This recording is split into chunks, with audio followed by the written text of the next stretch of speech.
दोस्तों नमस्कार। भारत की अर्थव्यवस्था बहुत ही पुख्ता है। भारत की बैंकिंग प्रणाली बहुत ही मजबूत है। भारत का ग्रोथ रेट दुनिया को मात देने वाला है। भारत के भीतर जो भी इन्वेस्ट करता है उसे दुनिया के दूसरे देशों की तुलना में ज्यादा लाभ मिलता है। और भारत की इकोनॉमिक पॉलिसी मौजूदा वक्त में शायद दुनिया के रिसेशन को मात करने के लिए काफी है।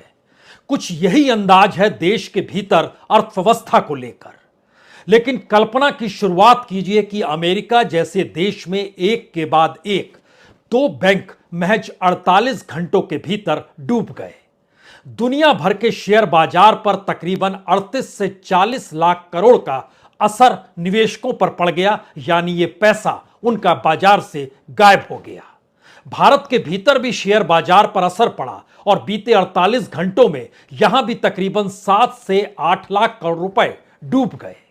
लेकिन भारत की बैंकिंग प्रणाली पर कोई असर नहीं पड़ेगा, चाहे वो सिलिकॉन वैली बैंक का डूबना हो या सिग्नेचर बैंक का डूबना हो या फिर अमेरिका के 6 बैंकों को अब निगरानी में रख दिया गया हो, लेकिन कोई असर नहीं पड़ेगा। भारत के स्टार्टअप्स को चिंता करने की जरूरत बिल्कुल नहीं है। सरकार अपने तौर पर अब डॉलर को लेकर भी यहां पर कार्यप्रणाली मजबूत कर रही है और बाकायदा इसके लिए प्राइवेट बैंकों को इजाजत भी दी गई है।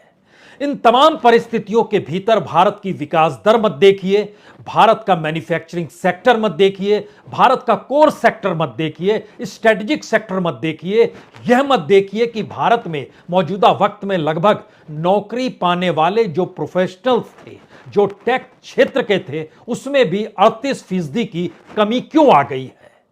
लेकिन नहीं देखिएगा तो भारत के सच को जान भी नहीं पाइएगा। और जिस पूंजी का खेल भारत में पैसे से पैसे बनाने को लेकर होता है, हमें लगता है आज वक्त है कि इसमें गोते लगा लीजिए, क्योंकि दुनिया के सबसे बड़े विकसित देश के भीतर अगर बैंक डूब रहे हैं और न्यूयॉर्क से लेकर जापान तक शेयर बाजार गोते लगाने लगा है, भारत के बाजार से विदेशी निवेशक पैसा निकाल रहे हैं।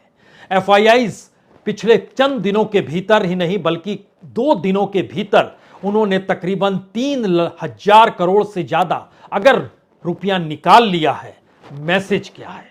मैसेज कुछ भी नहीं है। भारत की अर्थव्यवस्था आपको सुकून देगी, लेकिन हम आज पन्ने दर पन्ने इस अर्थव्यवस्था में इसलिए आपको गोते लगवाना चाहते हैं क्योंकि डूबते हुए अमेरिकी बैंक की स्थिति भारत के बैंक की स्थितियों से कहीं बेहतर थी।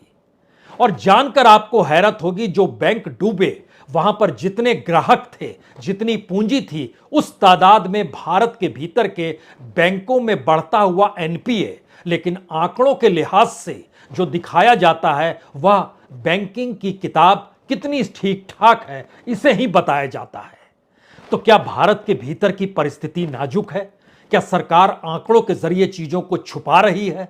सरकार के पास कोई दूसरा रास्ता बच नहीं पा रहा है कि कैसे प्रोफेशनल्स के साथ वो खड़ा हो पाए?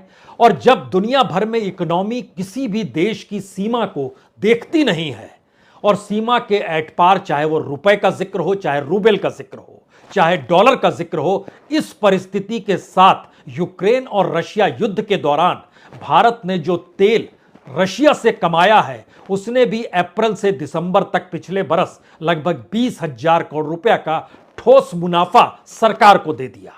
लेकिन इस तेल पर लगने वाली एक्साइज ड्यूटी और वैट इस दौर में कम नहीं हुई। और आपको जानकर हैरत होगी कि 2014 से पहले जो कमाई कमोवेश 3, 4, 5 सालों में एक्साइज के जरिए सरकार की होती थी या वैट के जरिए राज्य सरकारों की होती थी, आज की तारीख में वो महज 1, 1.5, 2 साल इतने में कमाई हो जाती है। तो बोझ भारत की जनता पर है, कमाई सरकार की हो रही है।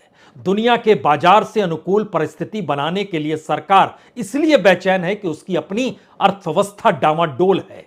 आम आदमी को लेकर उसके जहन में कोई सवाल नहीं, प्रोफेशनल्स और जो डिग्रीधारी बेरोजगार हैं उनको लेकर कोई सवाल नहीं। मैन्युफैक्चरिंग सेक्टर एग्रीकल्चर से नीचे जा चुका है, कोर सेक्टर की परिस्थिति नाजुक है, लेकिन कोई फिक्र नहीं।